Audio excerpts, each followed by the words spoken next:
இப்போ பார்த்துட்டு இருக்க மிஷின் பார்த்தீங்கன்னா சிங்கர் 9900Y அப்படின்ற மாடல். இந்த மாடல் இப்போ வந்து நியூவாக லான்ச் பண்ணியிருக்காங்க. முன்னாடி சிங்கர் 9900 அப்படின்ற மாடல் இருக்குது. இது பார்த்தீங்கன்னா சென்டர் டிஸ்பிளே வந்து சென்டரில் இருக்குது. அண்ட் இந்த மிஷின் பார்த்தீங்கன்னா அப்டேட்டட் வெர்ஷன் தான், 9900ஓட அப்டேட்டட் வெர்ஷன். இதோடைய ஓவரால் வியூ உங்களுக்கு தெரியும். டேபிள் பார்த்தீங்கன்னா மெஷர்மெண்ட் ஸ்கேல் கொடுத்துருக்காங்க, கிரே கலரில் கொடுத்துருக்காங்க. முன்னாடி ரெட் கலரில் வரும் அந்த ப்ரீவியஸ் மாடல். பட் இந்த மாடல் லேட்டஸ்ட் மிஷின் இல்லையா, அதனால் கொஞ்சம் மாடிஃபிகேஷன் பண்ணி கொடுத்துருக்காங்க. டிஸ்பிளேலாம் சென்டரில் வச்சு கொடுத்துருக்காங்க, முன்னாடி சைடில் வரும். இப்போ நீங்கள் பார்த்துட்ருக்கிறது தான் மிஷின். வந்து நம்ம ஃபிட்டிங் பண்ணுறதுக்கு முன்னாடி oil tank and break set கீழே நம்ம தொடத்தட்டி அப்படி சொல்லுவாங்க, காலில் வந்து நம்ம ப்ரெஷர் போட்டு லிஃப்ட் பண்ணுவோம் இல்லையா, அந்த ஃபிட்டிங்ஸு அண்டு கேபிள் எப்படி கனெக்ஷன் பண்ணுறது, ஜென்ரலான இன்ஃபர்மேஷனை வந்து இந்த வீடியோவில் நான் கொடுக்க போகிறேன், உங்களுக்கு காட்ட போகிறேன். இப்போ பாருங்கள், இதுதான் நூல் ஸ்டாண்டு வந்து ஃபிக்ஸ் பண்ண போகிறோம். ஃபிக்ஸ் பண்ணிவிட்டு நம்ம உங்களுக்கு எக்ஸ்பிளைன் பண்ண போகிறேன் பேசிக் ஆப்ரேஷன். நூல் ஸ்டாண்டை சைடில் வச்சிடறேன். ஃபஸ்ட் நான் உங்களுக்கு ஆயில் டேங்கை ஃபிக்ஸ் பண்ணுறேன். ஆயில் டேங்க் பார்த்தீங்கன்னா ஒரு 900 ml அதோடைய கெப்பாசிட்டி, ஆயில் டேங்க்குடைய கெப்பாசிட்டி. மிஷின் ஆயில் வந்து சிங்கர் கம்பெனிலே உங்களுக்கு ப்ரொவைட் பண்ணிவிடுவாங்க ஒரு கேனில். அதில் பார்த்தீங்கன்னா ஆயில் டேங்க்கில் லோ அண்ட் ஹை அப்படின்ற இண்டிகேஷனும் இருக்கும் டேங்க்லேயே. அதில் ஒரு மேக்னெட்டும் கொடுத்துருப்பாங்க. அந்த மேக்னெட் எதுக்குன்னா, நம்ம ஏதாவது ஊசி அந்த மாதிரி அயன் பார்ட்டிகல்ஸ் வந்து டஸ்ட் பார்ட்டிகல்ஸ் வந்து மிஷினில் வந்து போகக்கூடாது, அந்த மேக்னெட்லேயே அப்சர்வ் பண்ணி மிஷினில் சர்க்குலேட் ஆகாமல் இருக்கிறதுக்காக. பாருங்க, 4 கார்னர்ஸ் புஷ்ஷை வச்சுட்டு இப்படி இந்த மாதிரி ப்ளேஸ் பண்ணிடணும். ஃப்ரண்ட்டில் பெரிய புஷ்ஷு, பேக்கில் ஸ்மால் புஷ் வச்சுட்டு ஃபிக்ஸ் பண்ணிடணும். இந்த மாதிரி ஃபிக்ஸ் பண்ணிட்டோம்னா அது சீட்டிங் ஆகிடும். சீட்டிங் ஆகிட்டதுக்கப்புறம் நம்ம ஹெட்டை எடுத்து மாட்டலாம். ஹெட்டு பார்த்தீங்கன்னா அப்ராக்சிமேட்டாக ஒரு 32-33 kgs இருக்கும் வெயிட்டு, டோட்டல் வெயிட்டு. இது பாருங்கள், இப்போ நான் போட்டிருக்கேன் பார்த்தீங்களா இந்த கேப்பு, இதுதான் அந்த நீ லிஃப்டர். இது இல்லைன்னா நீ லிஃப்டர் ஒர்க் ஆகாது. இது பின்னாடி வந்து ஸ்டாண்டு, மிஷின் வந்து ஹோல்ட் பண்ணக்கூடிய ஸ்டாண்டு. இப்போ நான் மிஷினை தூக்கி வைக்க போகிறேன். ஃபஸ்ட்டு அதுக்கு முன்னாடி அந்த கவர்லாம் ரிமூவ் பண்ணிடணும். கவர் ரிமூவ் பண்ணிவிட்டு மிஷினை தூக்கி நம்ம ப்ளேஸ் பண்ணணும். நீங்கள் வீட்டில் வேணால் 2 பேர் வச்சு ட்ரை பண்ணி வச்சுடுங்க. நான் ரெகுலராக யூஸ் பண்ணுறதுனால, ரெகுலராக ஃபிட் பண்ணுறதுனால நான் ஒரே ஆள் தூக்கி வச்சுடுவேன். பின்னாடி இதுக்கு இன்ச்சஸ் போடணும். மிஷின் பின்னாடி ஹோல்ஸில் அந்த கிளாம்பில் இன்ச்சஸ் போடணும். இன்ச்சஸ் போட்டிங்கன்னா தான் மிஷின் நம்ம வந்து சாட்சி பார்க்கும்போதெல்லாம் இருக்கும். இது பார்த்திங்கன்னா கேபிள் பார்த்திங்கன்னா செப்ரேட்டாக கொடுத்துருப்பாங்க. மிஷினில் ஹெட்டுலேருந்து கனெக்ட் பண்ணுற மாதிரி தான் இருக்கும், எக்ஸ்ட்ரா கனெக்ட் பண்ணுற மாதிரி. ஏன்னா இன்கேஸ் ஃப்யூச்சரில் ஏதாவது கேபிளில் ப்ராப்ளம் வந்துச்சுன்னா நம்ம ரிமூவ் பண்ணி வேறு கேபிள் போடலாம். ப்ராப்ளம் மோஸ்ட்லி வர்றது கிடையாது, அந்த மாதிரி ப்ரொவைட் பண்ணுறாங்க. இது ஏன் ஜாயிண்ட் இருக்குது கேபிளில், ஜாயிண்ட்னால் கனெக்ட் பண்ணுற மாதிரி மேல் ஃபீமேல் சாக்கெட் இருக்குது. ஏன்னா அவங்க வந்து கண்ட்ரிக்கு தகுந்த மாதிரி மாற்றுவாங்க. இப்போ இந்தியாவில் பார்த்திங்கன்னா ரவுண்ட் டைப் பின்னு தான் மோஸ்ட்லி யூஸ் பண்ணுறோம். ஃபாரின்லாம் ஸ்கொயர் டைப்பு ஃப்ரீக்வன்சியெல்லாம் வேறு மாதிரி இருக்கும். அதுக்கு தகுந்த மாதிரி அவங்க ப்ரொவைட் பண்ணிப்பாங்க போல், அதுதான் ரீசன். இப்போ பாருங்க, நான் இன்ச்சஸை ப்ளேஸ் பண்ணி வச்சுட்டேன். மிஷினை தூக்கிட்டு பின்னாடி இன்ச்சஸ் மாட்டிட்டேன். இப்போ மாட்டிட்டு உங்களுக்கு வந்து நான் காட்ட போகிறேன். மிஷினை ஆன் பண்ணி உங்களுக்கு காட்ட போகிறேன். காட்டிட்டு உங்களுக்கு ஸ்பீட் அப் அண்ட் டவுன் எப்படி பண்ணுறது அப்படின்றது. ஆக்சுவல் 9900 மிஷின் வச்சுட்ருக்கவங்களுக்கே தெரியும். அதே தான், இதில் ஏரோ மார்க் இருக்கும். மேலே இண்டிகேட் பண்ணுறது ஸ்பீட் இன்க்ரீஸ், கீழே இண்டிகேட் பண்ணுறது ஸ்பீட் டிக்ரீஸ். அண்ட் இதில் நீடில் பொசிஷனும் இருக்கும். உங்களுக்கு ஆன் பண்ணுறேன், நான் ப்ளக் பண்ணிவிட்டு உங்களுக்கு ஆன் பண்ணி காட்டுறேன். பாருங்கள், உங்களுக்கு கிளியராக புரியும். பாருங்கள், மிஷின் பேக் சைடு டாப்பில் சுவிட்ச் இருக்கும். சுவிட்சை ஆன் பண்ணிவிட்டேன். ஆன் பண்ணதுக்கப்புறம் இப்போ பார்த்தீங்கன்னா லைட் எரியும். ப்ளூ கலரில் தெரியுது டிஸ்பிளே.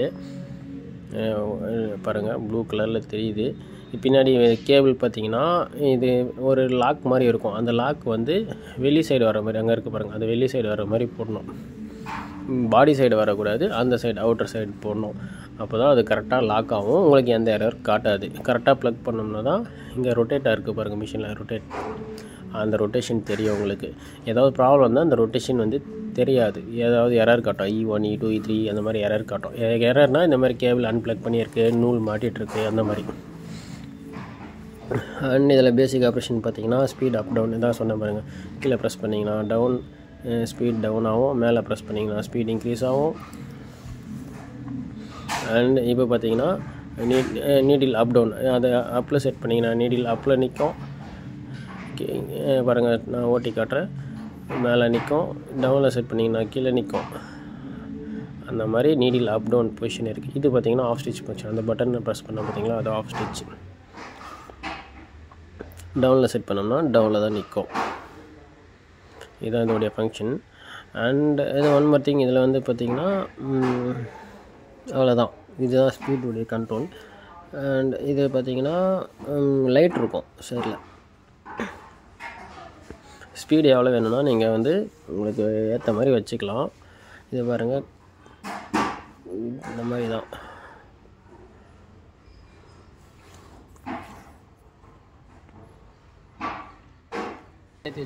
ஏற்றி அடிக்கணும். இது வந்து ஒரு குத்து கீழே போடணுன்னா டெய்லு சுற்றுறீங்களா, அது விழுந்துக்கு லைட் இங்கே இருக்கும் பாருங்க, தெரியும் பாருங்கள். லைட்டு அழுத்தி பாருங்கள், நீங்களே அழுத்தி பாருங்கள்.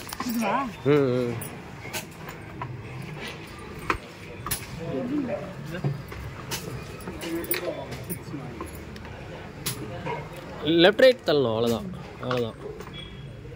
இது காலில் தூக்குறது.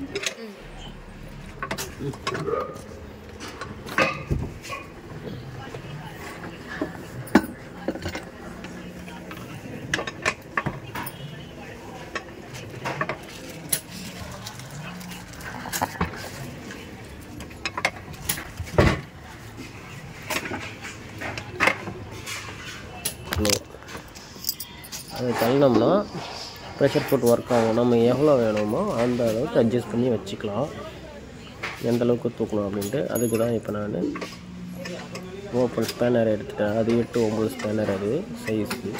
அதை லூஸ் பண்ணி கீழே இறக்கி வச்சோம்னா நமக்கு எந்த அளவுக்கு ப்ரெஷர் ஃபுட்டை தூக்கணும் ஹைட்டு அப்படின்றது அதை அட்ஜஸ்ட் பண்ணிக்கலாம். அதை தான் இப்போ அட்ஜஸ்ட் பண்ணிகிட்ருக்கேன். அண்ட் இந்த மிஷினுக்கு பார்த்தீங்கன்னா வாரண்டியும் இருக்குது. கம்பெனி சைட் ப்ரொவைட் பண்ணியிருக்காங்க. நீங்கள் வந்து வாரண்டியும் கிளைம் பண்ணிக்கலாம்.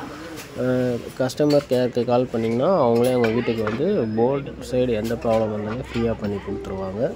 பட் மிஷினரி சைடு பார்த்திங்கன்னா எந்த ப்ராப்ளமும் வராது. அது ஓனர் ரிஸ்க்கு தான். போர்ட் சைட் கம்பெனி வாரண்டி கொடுக்குறாங்க. இந்த எலக்ட்ரானிக்ஸ்க்கு ஃப்ரீ வாரண்டி கொடுக்குறாங்க.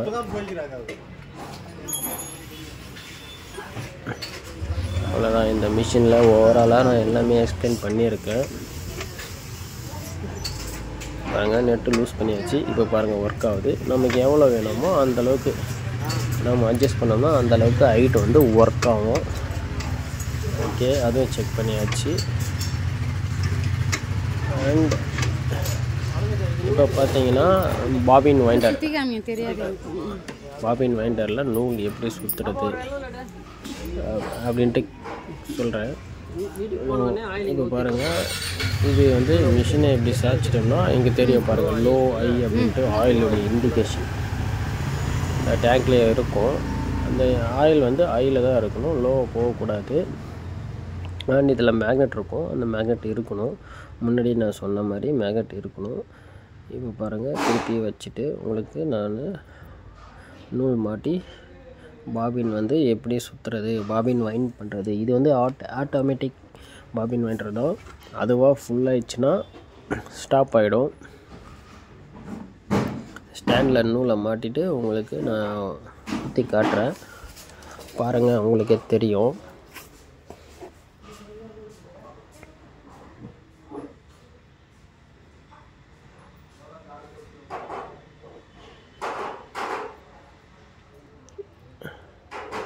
இதில் பார்த்தீங்கன்னா நூல் மாட்டிட்டு நம்ம சுற்றணும். அந்த டென்ஷனில் நூல் மாட்டணும். இப்போ நான் வந்து நூல் ஸ்டாண்டில் வந்து நூல் மாட்டிகிட்ருக்கேன். மாட்டிட்டு உங்களுக்கு சொல்கிறேன். அதுக்கு முன்னாடி இப்போ பாருங்கள், நான் ஸ்டாண்ட் ரெடி பண்ணிகிட்ருக்கேன். ஸ்டாண்டு வந்து கிளாம்ப்லாம் டைட் பண்ணிவிட்டு உங்களுக்கு மாட்டணும். ஆல்ரெடி ஃபிக்ஸ் பண்ணி வச்சுருக்கேன். அதை நான் உங்களுக்கு டைட் பண்ணிகிட்ருக்கேன். இதுதான் த்ரெட் ஸ்டாண்ட். இது ஒவ்வொரு ஸ்டாண்டு பார்த்திங்கன்னா டைரெக்டாக மிஷின் ஸ்டிச்சிங்க்கு யூஸ் பண்ணுறது. இன்னொரு சைடில் இருக்கிறது பார்த்திங்கன்னா ஃபுல் பண்ணுறதுக்கு பாபின் வைண்டர். அதுக்கு தான் 2. இது அவர் கையில் பிடிக்க சொல்லியிருக்கேன் கஸ்டமர். ஏன்னா வீட்டில் போய் தான் அவங்க மாட்டணும், என் ஆட்டோவில் ஏற்ற முடியாது, அதனால் அவங்க கையில் பிடிக்கிறாரு. இப்போ நான் நூலை மாட்டி உங்களுக்கு சுற்றி காட்டுறேன். நூலை மாட்டுறேன். இங்கே பாருங்கள், பின்னாடி ஒரு ஹோல்ஸ் இருக்கும், அதில் போட்டுட்டு த்ரெட் டென்ஷனில் போட்டுட்டு அப்புறம் ஃப்ரண்ட் சைடில் ஒரு ஹோல்ஸ் இருக்கும், அதில் போட்டோம்னா நம்ம நூலை கையில் பிடிக்க வேண்டிய அவசியம் கிடையாது. அதனால் அந்த ஹோல்ஸில் போட்டு மாட்டியாச்சு. மாட்டிட்டு இப்போ பாபினில் எந்த டைரெக்ஷனில் மிஷின் ரொட்டேட் ஆகுதோ வீலை சுற்றி பார்த்தா உங்களுக்கு தெரியும். அந்த டைரெக்ஷனில் நம்ம கொஞ்சம் சுற்றி விட்டுட்டு நம்ம மிஷினை ரன் பண்ணோம்னா நூல் வந்து அதுவாக ஃபுல்லாகிடும். அவ்வளோதான். இந்த மாதிரி எந்த டைரெக்ஷனில் சுற்றுதோ அந்த டைரெக்ஷனில் சுற்றிட்டு இப்போ ப்ரெஷர் ஃபுட்டை மேலே தூக்கிட்டு பாருங்கள், நான் ப்ரெஸ் பண்ணுற மிஷினை ரன் பண்ணுறேன், ரொட்டேட் ஆகுது. இப்போ இந்த மாதிரி ரொட்டேட் ஆகும். ஃபுல் ஆகிடுச்சுன்னா அதுவாக வந்து தள்ளிட்டு வந்து ஸ்டாப் ஆகிடும். இப்போ ஏன் நான் இந்த மாதிரி நானே ஸ்டாப் பண்ணுறேன்னா, ஆயில் இல்லாமல் வித்தவுட் ஆயில் மிஷினை வந்து ஆப்ரேட் பண்ணக்கூடாது. அதனால் நான் உங்களுக்கு ஃபுல்லாக சுற்றி காட்டல. ஏன்னா ஃபுல்லாக சுற்றினோம்னா ஆயில் இல்லாமல் ஓட்டக்கூடாது மிஷின், அதுதான் ரீசன். அதுவாக தள்ளிடும். அவங்க வந்து கஸ்டமர் வந்து நம்மக்கிட்ட டெமோ கேட்டாங்க, எப்படி சுற்றி காட்டுங்க அப்படின்னு சொல்லிட்டு. அவ்வளோதான். இப்போ வந்து நூல் எப்படி போடுறது அப்படின்னு கேட்டிருக்காங்க. நான் நூல் எப்படி போடுறதுன்னு சொல்லிட்டு நீங்கள் க்ளீனாக வாட்ச் பண்ணுங்கள். சப்போஸ் உங்களுக்கு நூல் போட தெரியல, டவுட் இருக்கிறவங்களுக்கு உங்களுடைய டவுட் வந்து இந்த வீடியோ பார்த்திங்கன்னா உங்களுக்கு கிளாரிஃபை ஆகிடும். சேம் ஆஸ் யூஷுவல் நீங்கள் சின்ன மிஷின் எப்படி யூஸ் பண்ணிகிட்ருக்கீங்களோ அதே மாதிரி தான் இந்த மிஷினும். என்னென்னா அங்கங்கே கனெக்டிங் வந்து கொஞ்சம் எக்ஸ்ட்ரா கொடுத்துருப்பாங்க, ஒரு கம்பி கொடுத்துருப்பாங்க, அந்த கம்பியில் கரெக்டாக போடணும்.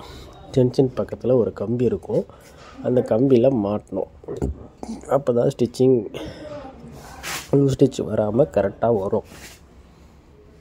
பாருங்கள், உங்களுக்கே தெரியும். க்ளீனாக வாட்ச் பண்ணுங்கள். நூலை மாட்டியாச்சு. நீடில் வந்து போட்டுக்கணும். நான் நீடில்லாம் போடல. அதே மாதிரி எங்கள் சேஃப்டி பின்னு கொடுத்துருப்பாங்க, அது தேவையில்லை அப்படின்னு நினச்சிங்கன்னா நீங்கள் எடுத்துக்கலாம். அவ்வளோதான். இந்த மிஷினில் எல்லா டீட்டெயில்ஸ் உங்களுக்கு தான் எக்ஸ்பிளைன் பண்ணியிருக்கேன்.